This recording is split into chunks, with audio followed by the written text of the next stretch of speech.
It's early morning in Hauna Village on the Sepik River in Papua New Guinea, and the village begins to come to life. The people are getting into their canoes and heading out onto the river and into the jungle to find food for the day.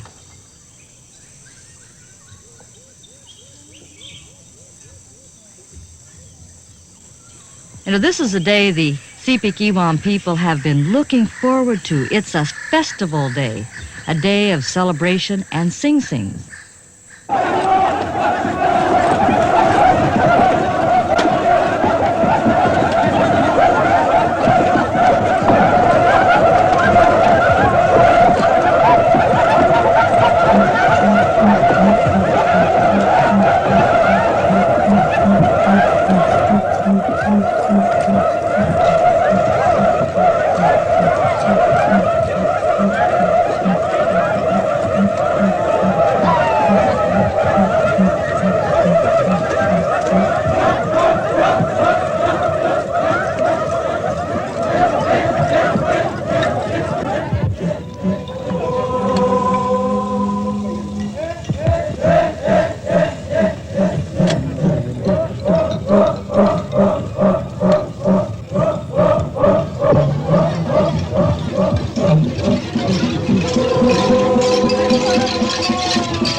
It's great to watch these colorful people reenact some of their traditions.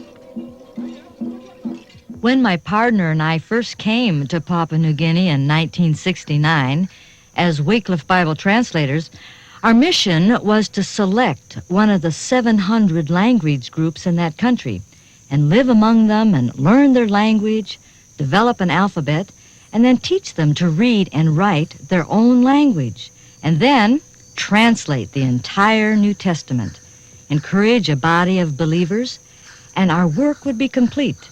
Now, the mission of Wycliffe is to bring the gospel of Jesus Christ to everyone in their own language. There are over 5,000 languages in the world, and 1/2 have never heard the gospel of Jesus Christ in their own language. We selected the Sepik Iwan people who live 500 miles up the Sepik River, which is the largest river in Papua New Guinea. The average rainfall is 200 to 300 inches per year.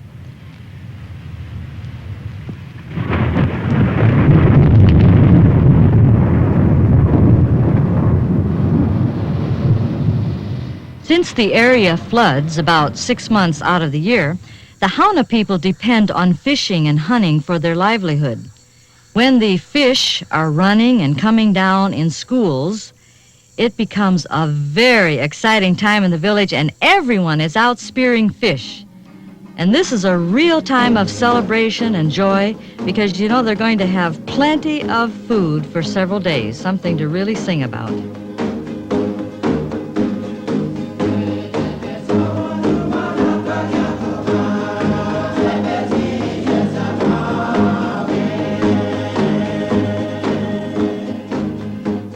The Hauna people spend many hours in their canoes.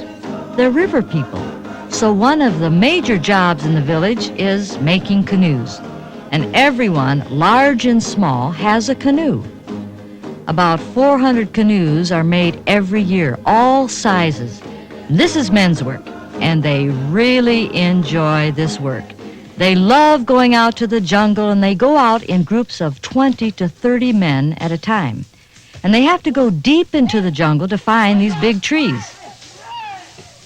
Now, the young fellas make a jungle highway in order to pull these long canoes to the river, and sometimes that's 4 or 5 miles.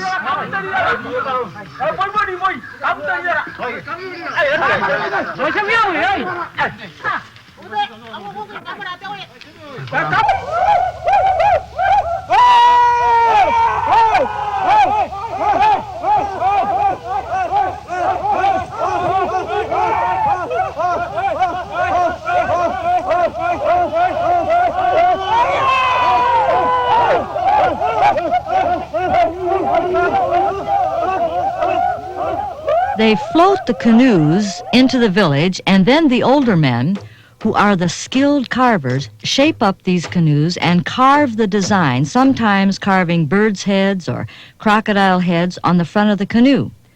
They are very, very skilled at this. And after they have the canoe carved out just the way they want it, then they'll burn the canoes, and the people say they cook the canoes. This is to preserve the canoes. They rub the black soot into the wood, and it will last a lot longer that way. It's tremendous to watch the people work together as a team. You will very seldom find just one man working all by himself. That's not the way the culture works. Here these men are lifting an ironwood tree, and we have a lot of ironwood in the jungle. They use this tree for building their houses. These trees are so heavy they won't float, and sometimes it will take 90 men to lift just one of these logs, and it's great to watch them work together as they start a new house. The women take their cooking pots in their canoes as they go out fishing. Their main staple in this village is sago. It comes from the sago palm tree, and they'll pound the pulp of this tree, and then they'll take it and squeeze the juice or the starch out of the pulp. And they'll boil water and pour it over the starch, and then it turns to paste. They'll take a portion of this sago paste and they'll put it on a green leaf. Now the leaf serves as their plate. And this is their food for the day. And every day they'll eat sago paste along with a smoked fish. And when we were translating, well, we don't translate that Jesus is the bread of life, but we say Jesus is the sago paste of life. And that is really exciting to the people. They very seldom eat sago paste alone. They'll eat it with a smoked fish, or like this man is doing, Nungrungi, he's eating it with a coconut, and he's saying, "Oh, Mama Marilyn, my throat is so happy." Now, the throat is the center of emotions in this culture, not the heart. And so Nungrungi's throat is very happy, and he says, "This is what makes our bodies strong." The people use the river for drinking water, and this causes a great deal of our sickness in the village. So the medicine men are always busy. You know, we have about 54 houses in the village, and every house has a medicine man. They're busy constantly trying to heal the sick.